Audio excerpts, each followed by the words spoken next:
Rasulullah menidai kiraman taksir fikir dan siapa? Menjansa dalam Al-Quran Allah merintahkan, ya ayuhan nabi jahidil kufar wal munafikin waghlub alaihim wa ma'wahum jahannam wa bi'sal masir. Hei Rasulullah, perang dengan kafir, laban dengan munafik, pakeras pasentak. Senyawa keras ni beni nabi tapi pengen beda beton alos beda ba.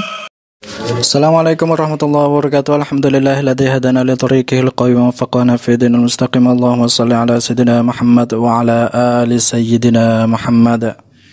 Di video kali ini saya ingin menanggapi sebuah video oknum Habib yang lagi viral. Jadi sekarang ini ada beberapa oknum Habib itu yang ceramahnya itu viral. Ada yang ceramahnya itu pengen dihormati oleh pribumi, ada yang ceramahnya itu menghina kiai-kiai pribumi, ada yang ceramahnya itu ya macam-macam lah. Cuman di video kali ini saya ingin menanggapi oknum Habib yang ceramahnya itu mengutip ayat Al-Quran ayat ke-73 surat At-Taubah. Ya ayyuhan nabiyyu jahidil kuffara wal munafiqina waghludh alaihim wa ma'wahum jahannam wa bi'sal masir. Jadi ayat ke-73 ini oleh oknum Habib dijadikan sebuah iktimad, dijadikan sebuah sandaran bahwasanya apa yang dilakukan oleh oknum Habib ini sesuai dengan ajaran syariat.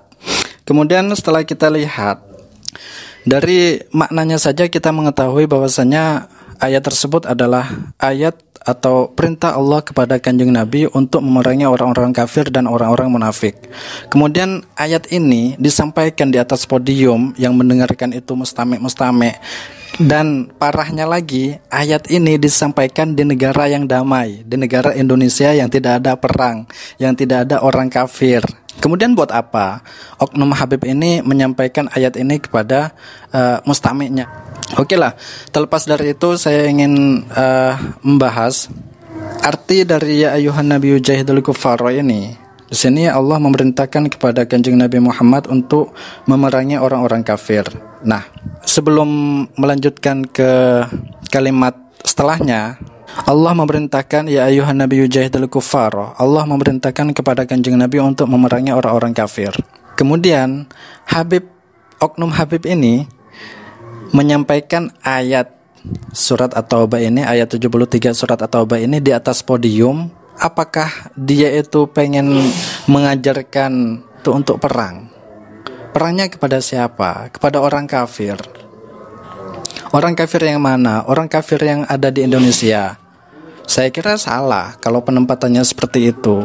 Soalnya oke lah, kita setuju kalau orang kafir itu adalah yang selain orang Islam atau non-Muslim. Oke lah, kita setuju itu adalah orang kafir. Cuman apakah ayat ini arahannya ke situ? Saya kira tidak. Karena kenapa? Karena saya kira oknum Habib ini harusnya lebih memahami tentang makna dari kafir itu sendiri. Dalam ilmu fikih, kalimat kafir atau orang-orang yang dihukumi kafir itu ada dua, kafir harbi dan kafir dhimmi. Nah, ayat ini, ayat ya ayyuhan nabiyyu jahidil kuffara ini tujuannya kepada siapa? Kan seperti itu. Tujuannya kepada siapa? Apakah semua orang-orang non-muslim itu masuk dalam kategori ayat ini? Saya kira tidak. Karena kenapa? Karena perintah perang itu kepada kafir harbi. Kenapa saya katakan seperti itu? Karena sudah jelas di dalam kitab tafsir Jalalain halaman 164 di situ dijelaskan Allah memerintahkan kepada Kanjeng Nabi untuk memerangi orang-orang kafir itu dengan angkat senjata. Otomatis kita fahami dari sini ini adalah kafir harbi yang dimaksud dengan kalimat al-kufar itu. Sedangkan orang yang non-muslim yang berada di Indonesia ini bukan kafir harbi, bos. Ini adalah kafir dhimmi. Jadi ayat ini mentah kalau diarahkan atau disampaikan kepada mustami' yang hadir di situ dan disampaikan di negara yang damai. Itu satu. Yang kedua, kita lanjut ke kalimat setelahnya. Di dalam kalimat setelahnya ya ayyuhan nabiyyu jahidil kuffara wal munafiqina. Wal munafiqina ini ataf kepada wal kuffara. Jahid al munafiqina. Perangilah orang-orang yang munafik. Jadi Allah itu juga memerintahkan kepada Kanjeng Nabi untuk memerangi orang-orang yang munafik. Nah, sekarang pertanyaannya, apakah sama perintah Allah untuk memerangi orang-orang munafik itu dengan memerangi orang-orang kafir? Ternyata tidak. Kalau kita lihat di dalam kitab tafsir Jalalain, cara memerangi orang kafir dengan orang munafik itu beda. Kalau orang kafir itu dengan angkat senjata, kalau orang munafik itu bilisan wal hujjah, dengan penyampaian-penyampaian yang bagus kepada mereka, dengan penyampaian-penyampaian yang ada, yang sesuai dengan ajaran Islam. Kemudian di situ bukan hanya penyampaian saja, tapi wal hujjah, bilisan wal hujjah, ya, penyampaian yang disertai dengan argumen-argumen yang kuat, sehingga orang-orang munafik itu terbuka hatinya untuk menerima agama Islam, untuk menerima sebuah kebenaran dari agama Islam. Sehingga di kitab tafsir Khazin ini pembahasannya lebih luas lagi, karena di dalam konteks orang-orang munafik ini ulama berbeda pendapat. Qauluhu subhanahu wa ta'ala, ya ayyuhan nabiyyu jahidil kuffara ya'ni bisayfi wal muharabati wal qitali. Perintah Allah kepada Kanjeng Nabi untuk memerangi orang-orang kafir ini sama dengan keterangan yang ada di kitab tafsir Jalalain, yakni bisayfi wal muharabati wal qitali, dengan memerangi dengan angkat senjata, dengan peperangan dan juga membunuhnya. Wal munafikina, yakni wajahidil munafikina, wakhtalafu fi sifati jihadil munafikina. Dan di sini cara memerangi orang-orang munafik, wakhtalafu, para ulama itu berbeda pendapat. Wasababu hadzal ikhtilafi, adapun sebab adanya perbedaan para ulama di dalam menyikapi orang-orang munafik, bahwasanya annal munafiqo, bahwasanya orang-orang munafik huwa alladzi yabtunu al-kufra wa yadhharu al-islama. Dari sebuah definisi munafik itu sendiri, yaitu alladzi yabtunu al-kufra, orang-orang yang menyembunyikan kekafiran, dan wa yadhharu al-islama, dan menampakkan keislaman di hadapan Kanjeng Nabi. Walamma kana al-amru kadzalik lam tajuz mujahadatuhu bisayfi wal qitali.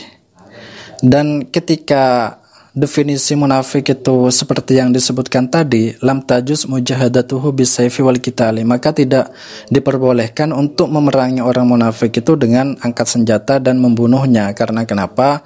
Lidhaharil islami, karena orang-orang munafik itu menampakkan keislamannya. Jadi meskipun di dalam hatinya itu kufur, tapi karena apa yang ditampakkan itu adalah keislamannya, maka tidak boleh memerangi orang-orang munafik itu dengan peperangan dan membunuhnya. Faqala Ibnu Abbas, amarallahu subhanahu wa ta'ala nabiyahu Muhammadan sallallahu alaihi wasallam bijihadil kuffari bisayfi wal munafiqina bil lisani wa dhahabil rifqi anhum. Imam Ibnu Abbas berpendapat Allah Subhanahu wa taala memerintahkan kepada nabinya, yaitu Nabi Muhammad sallallahu alaihi wasallam, dengan memerangi orang-orang kafir dengan angkat senjata, wal munafiqina bil lisani, dan memerangi orang-orang munafik itu dengan tutur kata, wa dhahabil rifqi anhum, dan menghilangkan kelembutan pada mereka. Imam Ibnu Abbas berpendapat bahwasanya kita harus tegas. Ketegasan di sini bukan berarti kita mencaci maki. Ketegasan di sini bukan berarti kita merendahkan antara satu dengan yang lainnya. Wa hadza qaulu Dhuhaki. Jadi Imam Ad-Dhuhaki dengan Ibnu Abbas ini pendapatnya sama seperti itu. Wa qala Ibnu Mas'ud biyadihi fa lam yastati' fa bilisanihi fa lam yastati' fa biqalbihi. Jadi di sini Imam Ibnu Mas'ud juga mempunyai pendapat bahwasanya untuk memerangi orang-orang munafik itu maka perangilah dengan kekuatan yang kita punya. Apabila kita tidak mempunyai kekuatan, fa lam yastati' fa bilisanihi, maka perangilah mereka itu dengan tutur kata, dengan lisan, dengan mau'idah dan lain sebagainya. Apabila itu tidak mampu, fa lam yastati' fa biqalbihi, maka perangilah mereka dengan hati kita. Artinya kita ingkar dengan kemunafikan orang-orang munafik itu sendiri. Imam At-Tabari berpendapat wa walal aqwali, dan pendapat yang lebih utama. Jadi dari sekian pendapat yang ada, pendapatnya Imam Ibnu Mas'ud, pendapatnya Imam Hasan, pendapatnya Imam Qatadah, dan pendapatnya Imam Ad-Dhuhaki, menurut Imam Tabari di sini yang lebih utama itu adalah pendapat dari pendapatnya Imam Ibnu Mas'ud. Wa walal aqwali qaulu Ibnu Mas'ud. Karena kenapa? Li'annal jihada ibaratun an badalil juhdi. Karena Imam Tabari ini melihat dari sebuah definisi jihad. Jihad itu adalah ibaratun an badalil juhdi, sebuah gambaran upayakan semaksimal mungkin tentang apa yang diusahakan. Jadi berangkat dari definisi jihad itu sendiri, maka Imam Tabari berpendapat bahwasanya pendapatnya Imam Ibnu Mas'ud ini yang lebih utama. Qad dallat al-ayatu ala wujubi jihadil munafikin. Sebenarnya kata Imam Tabari, sudah ada ayat yang menjelaskan, yang menunjukkan kewajiban memerangi orang-orang munafik. Akan tetapi walaisa fil ayati dzikru kaifiyati dzalikal jihadi. Akan tetapi tidak ada ayat yang menjelaskan bagaimana cara memerangi orang-orang munafik itu sendiri. Oleh karena itu, falabudda min dalilin akhar. Maka wajib untuk mendatangkan dalil, mendatangkan keterangan-keterangan atau bukti-bukti yang lain. Wa qad dallat ad-dalailu al-munfasilatu, dan sebenarnya ada dalil-dalil yang terpisah yang menjelaskan bagaimana cara memerangi orang-orang munafik. Annal jihada ma'al kuffari innama yakunu bisayfi wa ma'al munafikina biidharil hujjati alaihim. Imam Tabari melanjutkan penjelasannya bahwasanya dalail al-munfasilah itu atau penjelasan tentang tata cara memerangi orang kafir innama yakunu bisayfi wa ma'al munafikina biidharil hujjati alaihim. Dan cara memerangi orang-orang munafik itu dengan menjelaskan hujah-hujah kepada mereka. Wa bitarkil rifqi bihim. Kemudian apabila itu tidak bisa, maka kita menghilangkan kelembutan kepada mereka. Tapi dalam artian bukan berarti kita harus mencaci maki. Ini saya kira merupakan kesalahan yang beda nantinya. Kita menginginkan orang-orang itu menjadi yang lebih baik dari sekarang, cuman karena caranya itu mencaci maki, maka caci maki ini merupakan kesalahan yang lain. Bukannya mereka itu tambah menerima tentang apa yang ada, tentang ajaran yang ada di dalam Islam. Bahkan mereka akan menganggap orang-orang yang awam ini akan membaca, kok seperti itu tokoh-tokoh Islam dalam menyampaikan keislamannya. Ini malah masalah yang lain nantinya. Oleh karena itu, ketegasan di dalam menyampaikan ajaran Islam kepada orang-orang munafik itu ketegasan yang tidak keluar dari rel-rel keislaman. Seperti itu. Sekali lagi, bukan dengan mencaci maki dan kata-kata kotor, apalagi sampai merendahkan orang lain. Qauluhu waghlud alaihim yakni syaddada alaihim bil jihadi wal irhabi. Makna dari ayat waghlud alaihim di sini dijelaskan di kitab Tafsir Khazin, artinya syaddada alaihim bil jihadi wal irhabi. Tegaslah kepada mereka dengan cara memerangi dan memakai strategi. Peperangan yang disertai strategi sehingga kita bisa memenangkan peperangan itu. Baik itu ketika kita menghadapi orang kafir, berarti cara perangnya seperti yang dijelaskan di atas tadi. Kalau kita memerangi orang munafik, ijtihad dan irhab. Upaya kita untuk memerangi mereka dan juga strategi di dalam peperangan itu. Sehingga peperangan itu dimenangkan oleh orang-orang Islam. Jadi ayat ke-73 surat At-Taubah ini tidak ada kaitannya dengan apa yang disampaikan oleh oknum Habib di atas podium itu. Seperti itu yang bisa saya telaah dari kitab Tafsir Jalalain dan kitab Khazin. Assalamualaikum warahmatullahi wabarakatuh.